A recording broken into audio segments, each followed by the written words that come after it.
uDaniyeli wesishiyagalolunye.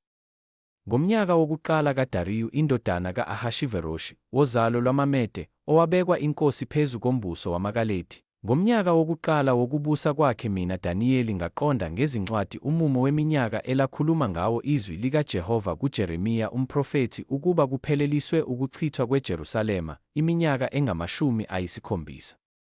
Ngase ngibhekisa ubuso bami kuyo inkosi uNkulunkulu ukuba ngikhuleke, nginxuse ngokuzila ukudla, nangendwangu yamasaka, nangomlotha.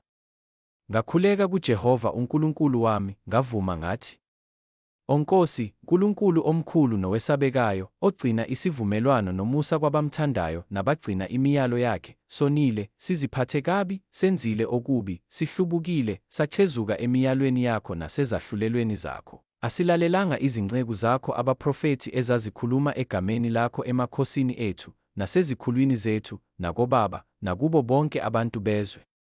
Kuwena Nkosi kukhona ukulunga, kepha kithina amahloni obuso njenganamuhla, kubantu bakwaJuda, nakwabakhileyo eJerusalema, nakuye wonke u-Israyeli, abaseduze nabakude, kuwo onke amazwe obahlakazele kuwo ngenxa yezeqo zabo abeqe ngazo kuwe. Jehova, kithina kukhona amahloni obuso, kuwo amakhosi ethu, nakuzo izikhulu zethu, nakobaba, ngokuba sonile kuwe.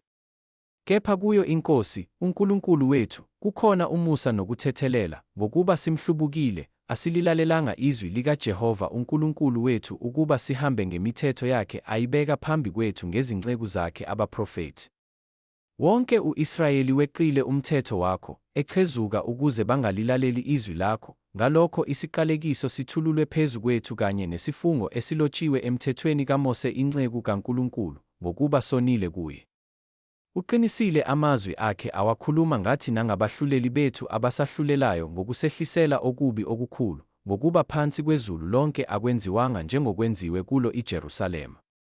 Njengokulotshiweyo emthethweni kaMose konke lokhu okubi kusehlele, nokho asincinganga ebusweni bukaJehova uNkulunkulu wethu ukuba siphenduke ebubini bethu, siqonde iqiniso lakho. UJehova wayesebulinda ububi, wasehlisela bona, ngokuba uJehova uNkulunkulu wethu ulungile emisebenzini yakhe yonke ayenzayo, kepha asililalelanga izwi lakhe. Manje, Nkosi, Nkulunkulu wethu, wena owakhipha abantu bakho ezweni laseGibhithe ngesandla esinamandla, wazenzela igama njenganamuhla, sonile, senzile okubi. Nkosi, ngakho konke ukulunga kwakho mawubuyise intukuthelo yakho nokufutheka kwakho emzini waseJerusalema, intaba yakho engcwele, ngokuba ngenxa yezono zethu nangobubi bawobaba iJerusalema nabantu bakho sebeyihlazo kubo bonke abasizungezayo. Kalokhu, Nkulunkulu wethu, yizwa umkhuleko wenceku yakho nokunxusa kwayo, ukhanyise ubuso bakho phezu kwendlu yakho engcwele, echithakele ngenxa yenkosi. Nkulunkulu wami, beka indlebe yakho, uzwe, vula amehlo akho, ubheke izincithakalo zethu nomuzi obizwe ngegama lakho, ngokuba asilethi ukunxusa kwethu phambi kwakho ngenxa yokulunga kwethu kepha ngomusa wakho omkhulu. Nkosi, yizwa, Nkosi, thethelela, Nkosi, lalela, wenze, ungalibali ngenxa yakho, Nkulunkulu wami, ngokuba umuzi nabantu bakho babizwe ngegama lakho.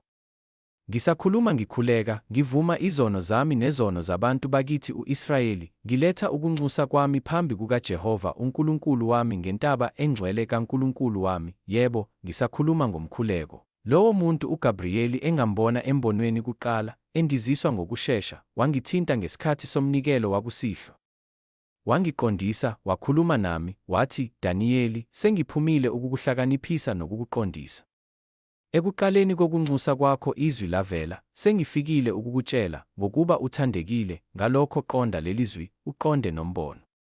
Amasonto angama-70 anqunyelwe abantu bakho nomuzi wakho ongcwele ukuqeda iziphambeko, nokukhawula izono, nokwenza ukubuyisana ngobubi, nokungenisa ukulunga okuphakade, nokunamathelisa umbono nesiprofetho, nokugcoba indlu engcwelengcwele. Ngalokho yazi, uqonde ukuthi, kusukela ekuphumeni kwezwi lokubuyisa nokwakha iJerusalema kuze kufike ogcotshiweyo, umbusi, kuyakuba ngamasonto 7, lihlale lakhiwe, izitaladi zalo nogange lwalo. Amasonto angama-62 nasesikhathini sokuhlupheka. Emva kwalawo masonto angama-62 ogcotshiweyo uyakunqunywa angabi namuntu, umuzi nendlu engcwele kuyakuchithwa ngabantu bombusi ozayo, ukuphela kwakho kube sesikhukhuleni, kube ngukulwa kuze kube sekugcineni, incithakalo inqunyiwe. Uyakuqinisa isivumelwano nabaningi isonto libe linye, imihlatshelo neminikelo ikhawuke phakathi kwesonto, kufike incithakalo ngephiko lesinengiso, kuze kuphele okunqunyiweyo, kuthululelwe phezu komchithi.